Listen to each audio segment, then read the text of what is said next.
Exercise. Screening messages. You've somehow come to possess a huge list of messages about a series of characters: caterpillar, dormouse, Cheshire cat, and others.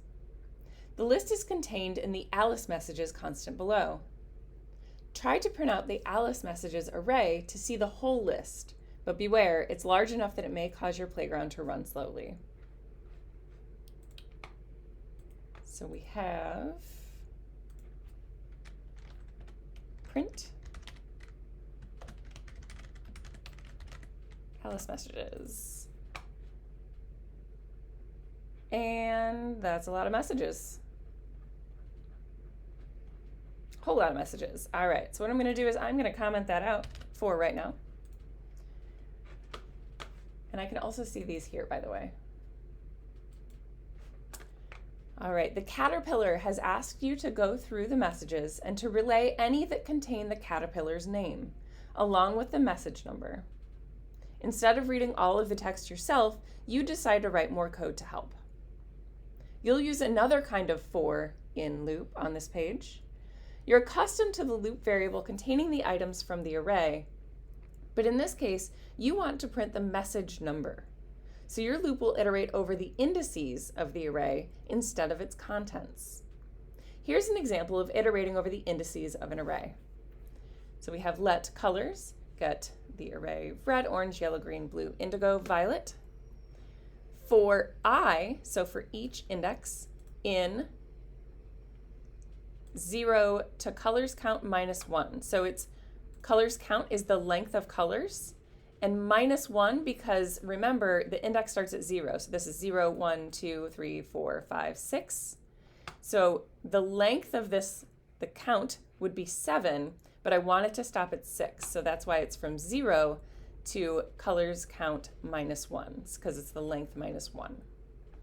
So for each index, from 0 to the end of my list, print, and then it's going to interpolate I, so it's the index, and then colors at the index I, so red, orange, yellow, green, blue, indigo, violet.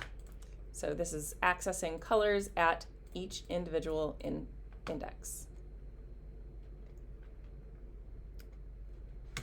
All right, the loop variable is I. Its values are defined by the range expression to the right.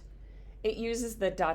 operator to define a series of values starting with the one on the left, going up through the one on the right.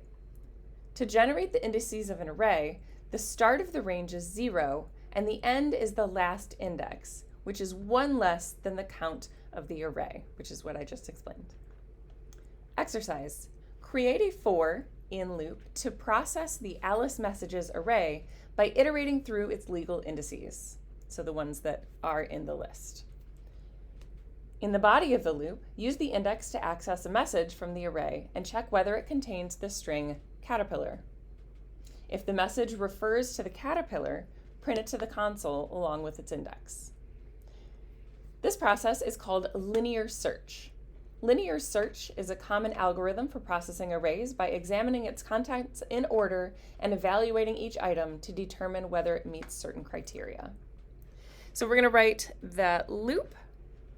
So we have for I, which is just each index, in, and we're going to go 0, ...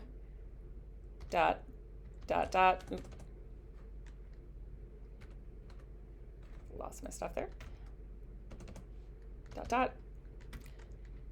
Alice messages count, and then -1 is going to be the last item on that list. And then in my loop, let message equal Alice messages I. So that is what message I am using currently. If message contains, and then what I want it to contain, which is caterpillar, then I'm going to print a string, and then the index, and the message.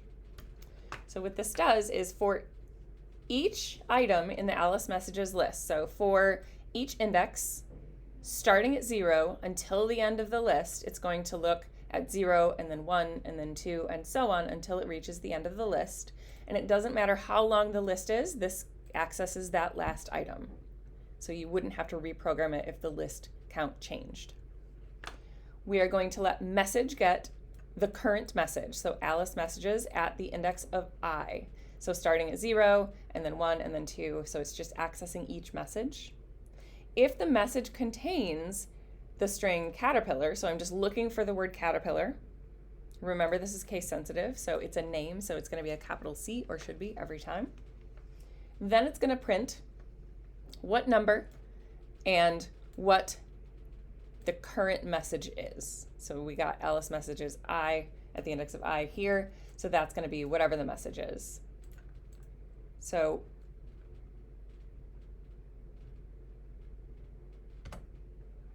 once that runs,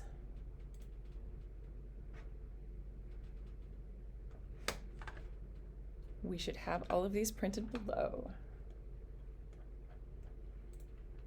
And I think we have a problem with Xcode, but trust me, this would show all of the colors from above and then all of the messages that contain caterpillar.